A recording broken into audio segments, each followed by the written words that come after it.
Hi, today I want to talk about ESlint, and if we break down what ESlint is or why it's called ESlint, we can say ES is also an abbreviation of the ECMAScript, which is the official name for JavaScript, and lint is the tool that checks for problems in your code.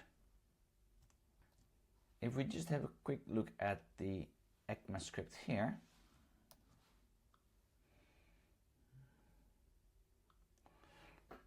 then you can see here Introduction to ES6, and this is the geeksforgeeks.org website, where it says ES6 or ECMAScript 2015 is the 6th version of the ECMAScript programming language.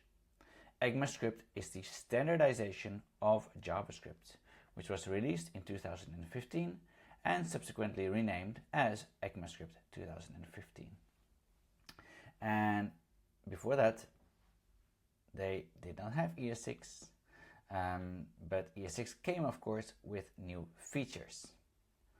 So, for example, the let keyword, or the const keyword, the arrow functions, and you can read all about these things on the geeksforgeeks.org website /JavaScript and then /introduction to ES6. Anyways, let's go back to ESlint. There. And there. So, what is ESlint?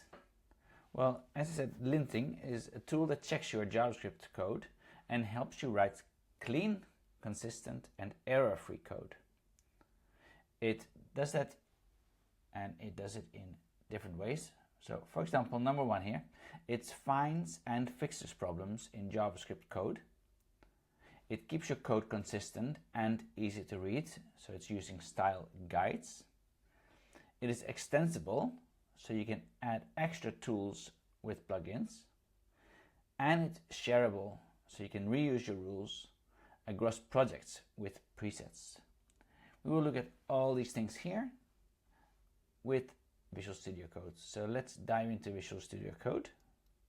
So here we are. I have opened up VS Code, and I have a folder here that I've opened in Visual Studio Code, ESlint-demo. And now let's initialize our project. So we go npm init-y. We go npm install as a dev dependency TypeScript and TS Node, and we type npx tsc --init. There we go. Now we also want to install ESlint in here, so we have this website here called ESlint.org. And when we go there, it says find and fix problems in your JavaScript code. ESlint statically analyzes your code to quickly find problems. It is built into most text editors, and you can run ESlint as part of your continuous integration pipeline. So we want to copy this and install this into our projects. We're not going to do it globally, we want to do this per project. So I've copied this, I clicked on the little icon here, which means copy to clipboard. So we do that, and we're going to paste it in here. And as you can see, what I often have to do is I have to do sudo in front of it.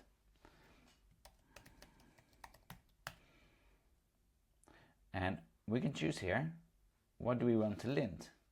And with the spacebar, I can choose many more things than just the top one. But for now, I'm going to choose the top one, JavaScript. How would you like to use ESlint? To check the syntax only, or I want to check the syntax and find the problems. So let's take that one. What type of modules does your project use? So we're going to use the import and export If you have an older version of Node installed, you can use the require and export, but we're not going to do that, or none of these. But we're going to take import and export. And which framework do we use at the moment? At the moment, we're not using anything. So we say none of these, neither React or Vue.js. Are we using TypeScript? Yes, we are. And where does our run code? And so far we have been running it in the terminal only. So I'm going to choose Node. What language do you want your configuration file to be written in? And I'm going to choose TypeScript. Enter. Would you like to add Jitty as a dev dependency? And I'm going to say no, as we have TS Node installed already. Then it says ESlint, globals, type. Sorry. It says the config that you've selected requires the following dependencies. Would you like to install them now? So of course we say yes, we want to install ESlint, ESlint for JavaScript, globals, and TypeScript ESlint. What package manager do we use? Well, we use the Node package manager at the moment. So we say npm. And now it is installed. So now that it's installed, we can look at the package.json, and you can see that here it has installed ESlint, and it has installed ESlint for JavaScript. And when we look at the config file here, we can see that it's installed the globals, it's installed JavaScript from the ESlint JavaScript implementation here. The same for TypeScript and some and we've imported this define config, and we import it because it's like the ESlint's blueprint helper. Instead of just building a house out of a random sort of Lego bricks, the define config over here gives us the right instructions so that the house we're building is always strong and correct. And then here you can see these instructions right there. Also, you can see right here with the globals that we chose Node, but of course we could also, if you look at the documentation, we can also choose browser, but we chose Node for now. And here you can see that this is the TS ESlint, and it's using this is the plugin, and it's using the recommended settings for our TypeScript ESlint configuration. Let's go into the package.json file here, and let's type lint here and ESlint. That way we can run ESlint from our terminal. Let's try it out. I'm going to write clear npm run lint, and it says here, oops, the GD library is required for loading TypeScript configuration files. Make sure to install it. So we have to install it anyways. Let's do that straight away, and that is quite easy. We just say npm install, and then we type GD, and I need to do sudo in front of it there. There we go. Let's try again. And you can see it's running correctly right there. And you don't see any output because we don't have any TypeScript files here. So let's create a file, touch index.ts. There we go. And let's type in let number equals 3 there, and let's see what happens then when we do npm run lint. Like so, I am getting 2 errors here. One of them here says number is never reassigned, use const instead. So let's fix that first. We can say const instead. I'm going to write clear, and we do it again. And now it's going to say number is assigned a value but never used. So it's saying you're declaring this, but what's the point, because you're never ever using it. Even though of course this is not causing a straight and an immediate error for us or a problem in our code, it's not best practice. So linter helps us to write the best possible code that we can do. Now you might be wondering, where does it get this information from? And for that we need to go back to the ESlint website. So let me go there and show you here. So we're going to get to the get started here, and what we'll see now when we scroll down here, so we're in the getting started with ESlint, we get some information here about the configuration here and some rules here. And when we go down a little bit further here, and if we look here at this line here, it says the JS recommended configuration. So this configuration here, the JS recommended one here, ensures all of the rules marked as recommended on the rules page will be turned on. So when we go there to the rules page here, it says here, rules in ESlint are grouped by type to help you understand their purpose. Each rule has emojis denoted. So we have the tick box here, and this is using the recommended config. So all the ones here with the tick marks here are checked. These are all the rules for the sort of the ESlint spell checker. So when I scroll down to the const, actually I'm gonna use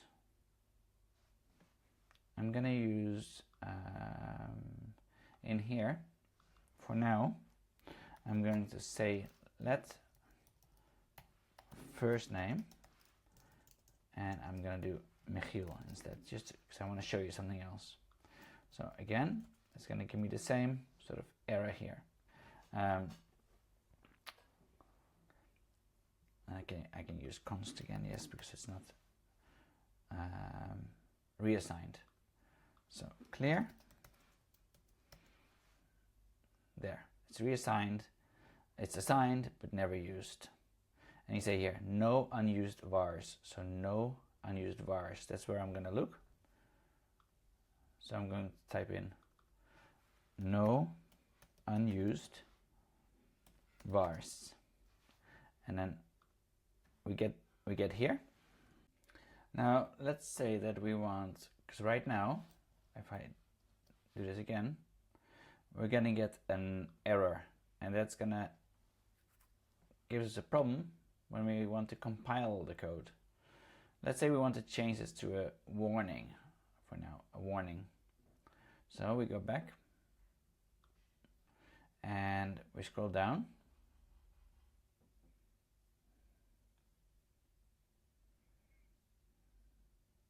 and you can see here that there are some rules here. You see it says error here. So this rule takes one argument, which can be a string or an object, and the string settings are the same as those of the vars property. By default, this rule is enabled with all option for code errors and variables, and after used for arguments. So what we need to do is we need to overwrite our config file here with a set of rules, and in there we're going to create an object, and we're going to change the no used vars, and right now it's set to error, but we can also just turn it off, or we can say we want just a warning. So let's do that. And of course there are many more settings here. For example, vars here, it means we set it to all here, which here it says here, all checks all variables for usage, including those in a global scope. However, it excludes variables targeted by other options like arguments and code errors, and this is the default setting. So you can also change to local, and local checks only that locally declared variables are used, but will allow global variables to be unused. But for now I just want to look at this part over here and change the error to a warning, so that the developers, when they want to compile the code, I still want them to be aware of the error, or sort of the mistake here, but I don't want it to cause a problem when they're actually compiling the code. So we need to go into our config file here and make some changes. And you can also check over here in the main page here. So if I go back here and go back again, let's see where it says that. Here, the unused vars here. So right now it says error, but we can turn it off to turn the rule off, or warn to turn the rule on as a warning, so it doesn't affect the exit code. You can see here that in the configuration here, there's an array here, an array with our settings here, and then the rules. So we want the rules in our file. So here we have the array, and then we have this object here and another thing, and then we want the rules.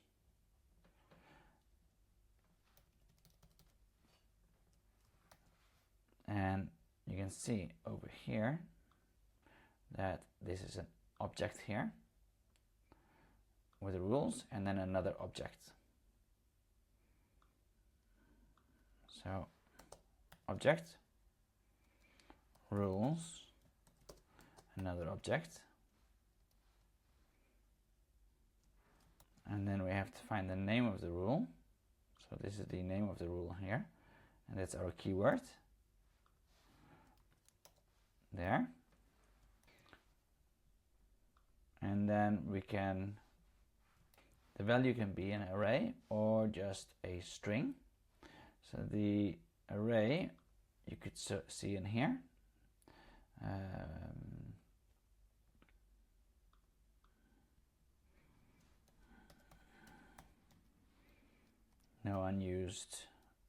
No unused vars. So you saw down here that this is an object and rules, and another object and an array, but we're just going to use the string value here, but we want this to say warn.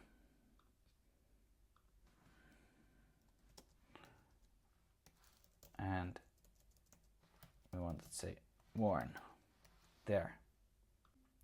And you can also see here at the bottom where it says it is actually a TypeScript message. So I'm just going to type that in front of it here.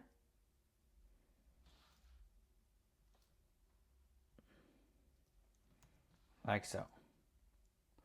Let's try it out now. And you can see that it has now turned into a warning. Yeah, from @TypeScript ESlint, no unused vars. Awesome. And if I would say off, like this, and I would run it again, you can see I would not have any errors. All right, let's turn it back to warn. Test it again, and we're back on the warning. Okay.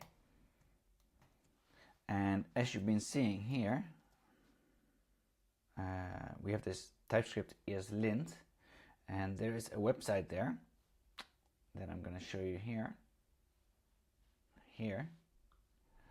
This website is called typescript-eslint.io, and let me just go to the main page here.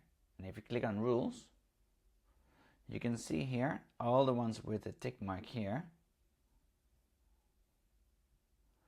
are applied by default. You can also click on them to see how you can modify the rules. And some of them have a wrench here, which means that ESlint can help you to fix them. Okay, all the ones with the wrench key can be fixed, and I will show you how that would work. And this also counts for the ESlint rules, so the non-TypeScript ones. Let me show you that here. See here they have all these tick marks and they have the wrenches. And let's have a look. I want to look at the arrow body style here. This is the wrench, so it can be fixed. So let's try that out. And it says require braces around arrow function bodies. I'm just going to click on that one here. So you can see here some problems reported by this rule are automatically fixable by the --fix command line option.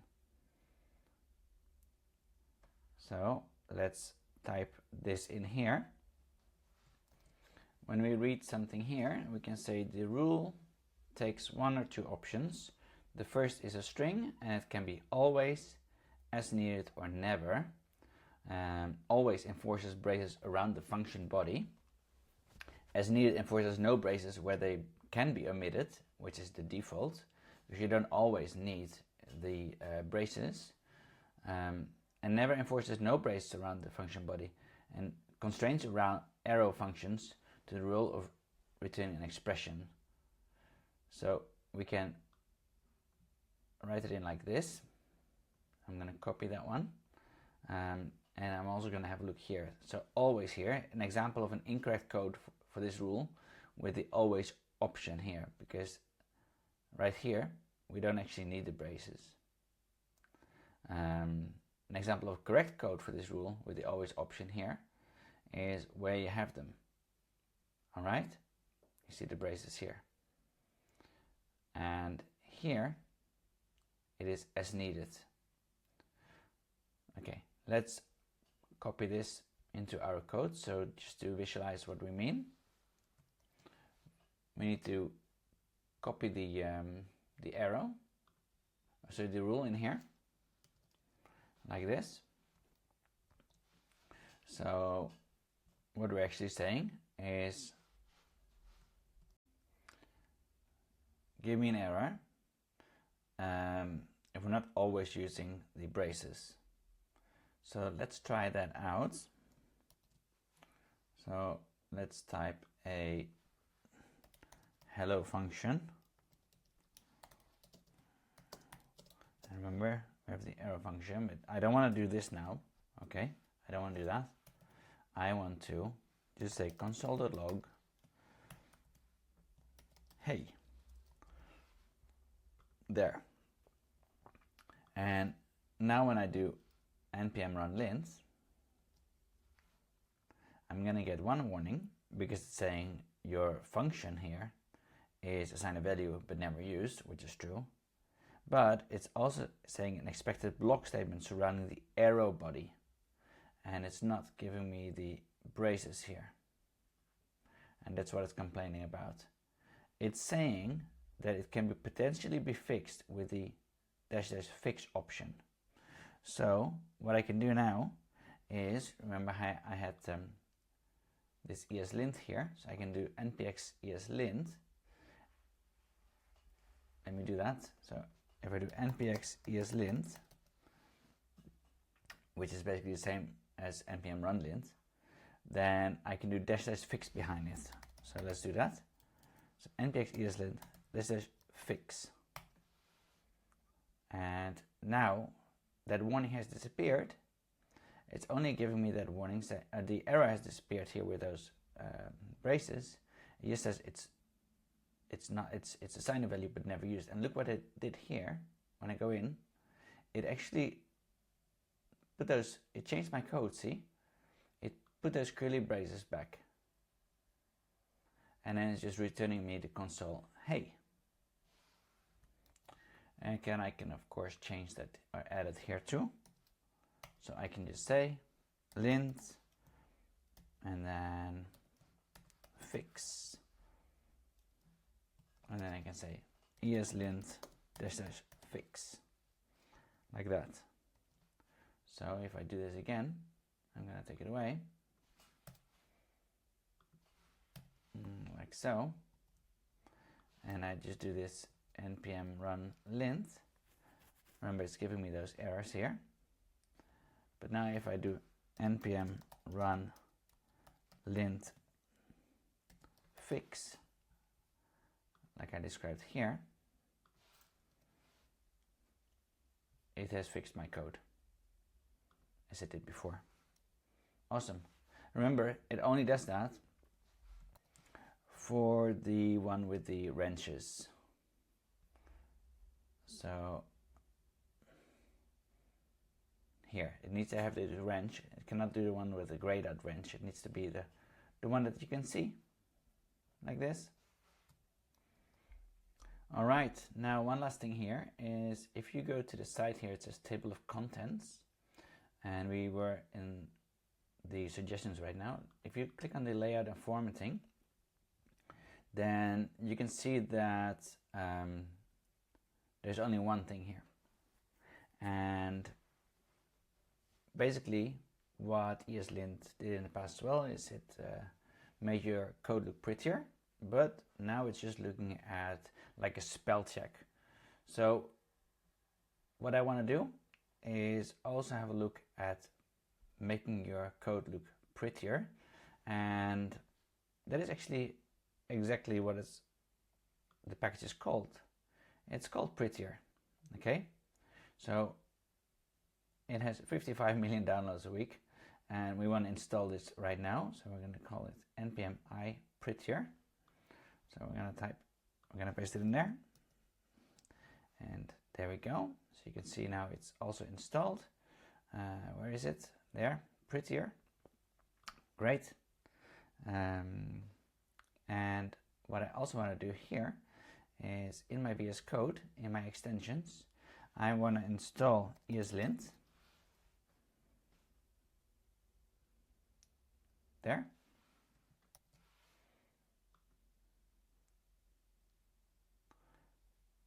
And I want to install Prettier.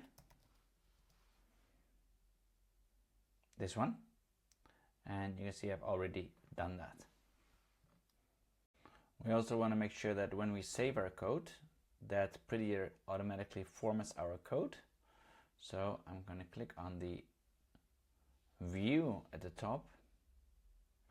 Actually, now I'm going to code and then settings, and in here I'm going to say formatter, and then you can see here that I have used Prettier as my code formatter.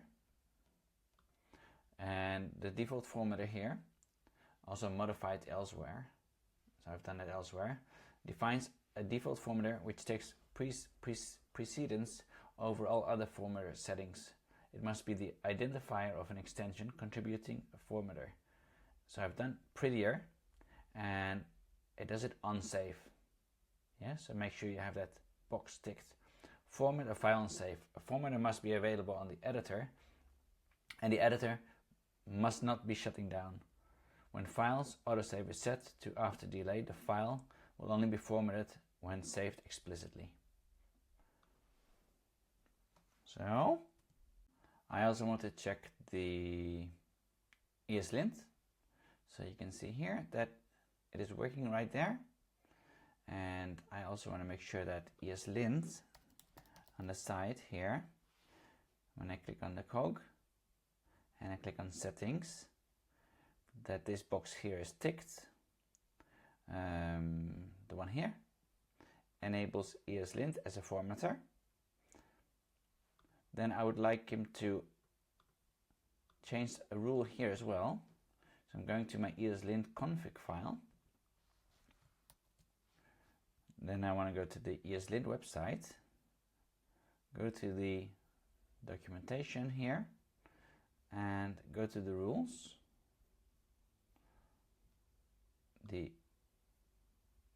Let's see here, the rules reference, and I want these comments here to be capitalized, and that is one of the rules for ESlint.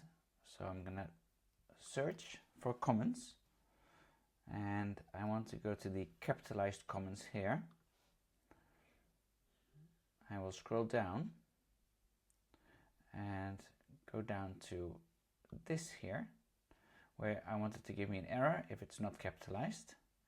and then I want it, so I'm going to add this key and then the value there. So copy, paste it in my config file here, and there.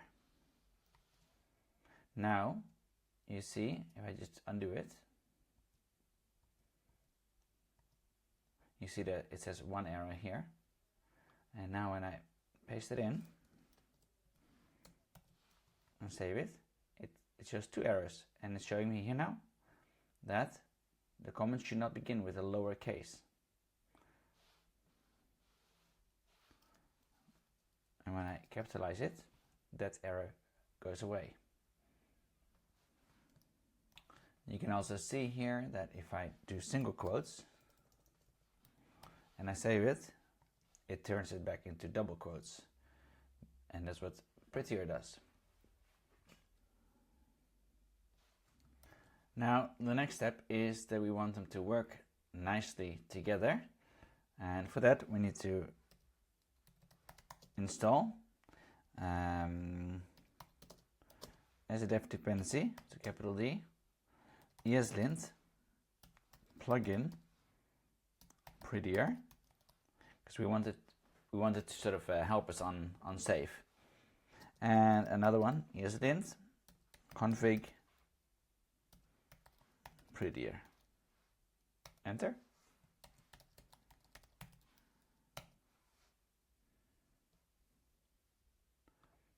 And we can see that they have been installed. So we have the ESlint config Prettier and the plugin Prettier. So what can we do with that now? First step is that we're going to import the ESlint plugin Prettier. So we're going to type in import ESlint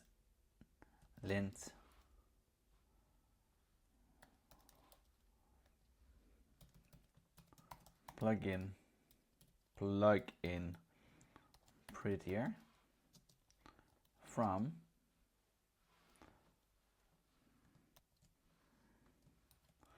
ESlint plugin Prettier there, and we want to say / recommended, and all we then need to do here is add it in here and save. And now what you can see is if I change this, for example, to single quotes here, it's now coming up as an error within ESlint. So it's not just Prettier, it's sort of ESlint Prettier, yeah?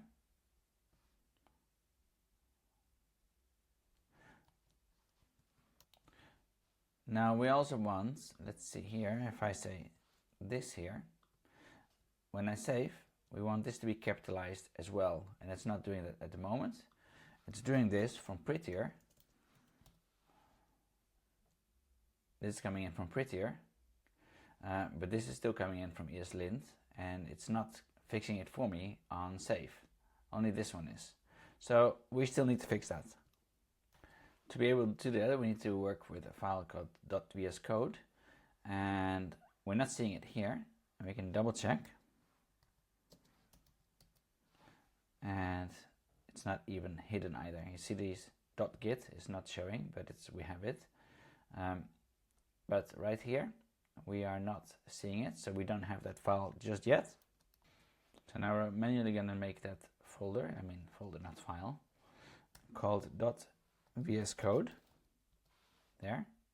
And in there, we're going to create a file saying settings.json, like so. And in here, we're going to write editor. You see VS Code is already helping us out. And we're going to type editor dot code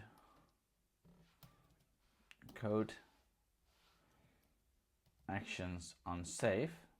That's our key. And then our value. And in this object here, we're going to create another key here saying source and then fix all that ESlint. And we want to do this when we're explicitly saving that file. Great. So let's just try it out now. I'm going to save the file here. And you can see it has fixed it for me. Wonderful. And that is all for today's lesson. An awesome lesson where we've learned about ESlint, linting, spell checkers, how to implement it with TypeScript, Prettier, and how to also implement everything in VS Code and fix things on autosave, unsafe, automatically unsafe. That is what I should say. So, I hope you've learned a lot today.